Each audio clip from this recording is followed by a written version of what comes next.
Hello friends, कैसे हैं आप लोग। भाषा ज्ञान के चैनल में आप सभी का फिर से स्वागत है। आज का हमारा विषय है, आज हम पढ़ेंगे शब्द और वाक्य। शब्द और वाक्य में हम इन संकेत बिंदुओं को पढ़ेंगे। शब्द की परिभाषा, शब्द के भेद, वाक्य की परिभाषा, वाक्य के भेद। क जमा अ, म जमा अ, ल जमा अ, कमल। ल जमा अ, ड़ जमा अ, क जमा आ, लड़का। प जमा अ, त जमा अंग, जमा ग जमा अ, पतंग। स जमा उ, जमा र जमा अ, जमा ज जमा अ, सूरज।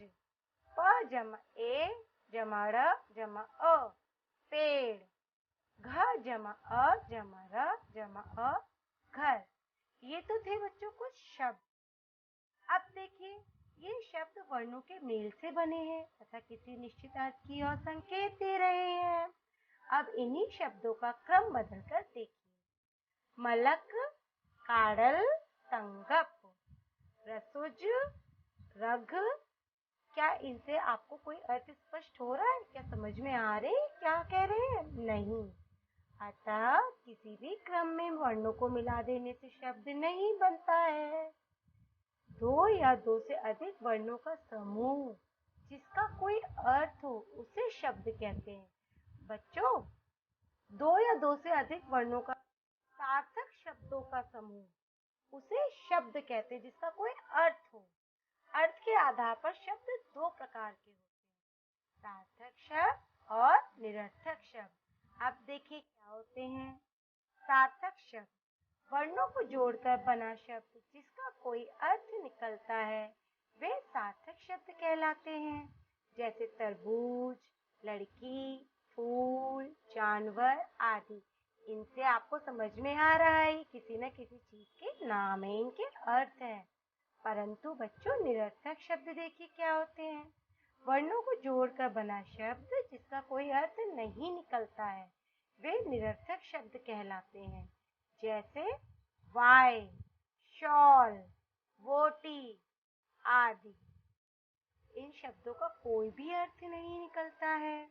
सामान्यतः भाषा में निरर्थक शब्दों का स्वतंत्र रूप से हम प्रयोग नहीं कर सकते हैं, परंतु आम बोलचाल की भाषा में सार्थक शब्दों के साथ निरर्थक शब्दों का प्रयोग किया जा सकता है। जैसे दूध वूध, दाल वाल, रोटी वोटी आदि। बच्चों, हम सार्थक शब्दों के साथ निरर्थक शब्दों का प्रयोग करते हैं, परंतु निरर्थक शब्दों का अकेले प्रयोग नहीं।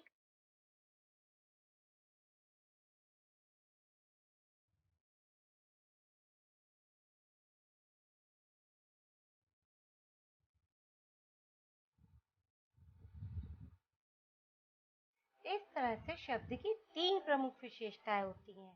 शब्द विभिन्न ध्वनियों के मेल से बनता है। शब्द का कोई ना कोई अर्थ अवश्य होता है। शब्द स्वतंत्र होता है। बच्चों, इन विशेषताओं को हमेशा याद रखिएगा। अब पढ़ते हैं वाक्य। यहाँ पर कुछ चित्र दिए हैं और उनसे संबंधित वाक्य। चलिए पढ़ते हैं। रहा है अमन खेल, पढ़ा रही है अध्यापिका। अरे, ये कैसे वाक्य समझ में नहीं आ रहे हैं। अब देखिए, जब शब्दों का क्रम ठीक से रखा तब वाक्य ठीक प्रकार से कैसे बनते हैं। अमन खेल रहा है, अध्यापिका पढ़ा रही है। वर्णों के मेल से शब्द बनते हैं और शब्दों के मेल से वाक्य। पर शब्दों के उस मेल का अर्थ भी होना चाहिए, उसका एक क्रम होना चाहिए। वाक्य की परिभाषा। सार्थक शब्दों का समूह वाक्य कहलाता है। वाक्य के अंग। प्रत्येक वाक्य के दो अंग होते हैं, उद्देश्य और विधेय। उद्देश्य जिसके बारे में बात की जाए वह उद्देश्य होता है। विधेय उद्देश्य के बारे में जो कुछ कहा जाए वह विधेय होता है। बच्चों, उदाहरण देखिए। जैसे अमन खेल रहा है। अमन क्या है? इसमें उद्देश्य, क्योंकि अमन के बारे में बात की जा रही है इसलिए वह उद्देश्य है। खेल रहा है, विधेय, क्योंकि अमन के बारे में कहा जा रहा है कि वह खेल रहा है, इसलिए वह विधेय हुआ। उदाहरण देखिए बच्चों, सीता खाना बना रही है, बच्चा पतंग उड़ा रहा है, मीरा कृष्ण की भक्त थी, घोड़ा दौड़ रहा है, किसान हल चलाता है। अब देखिए यहाँ पर कुछ वाक्य दिए हैं, इनमें उद्देश्य विधेय क्या है। उपर्युक्त वाक्यों में उद्देश्य सीता, बच्चा, मीरा, घोड़ा और किसान है, क्योंकि उनके बारे में बात की जा रही है।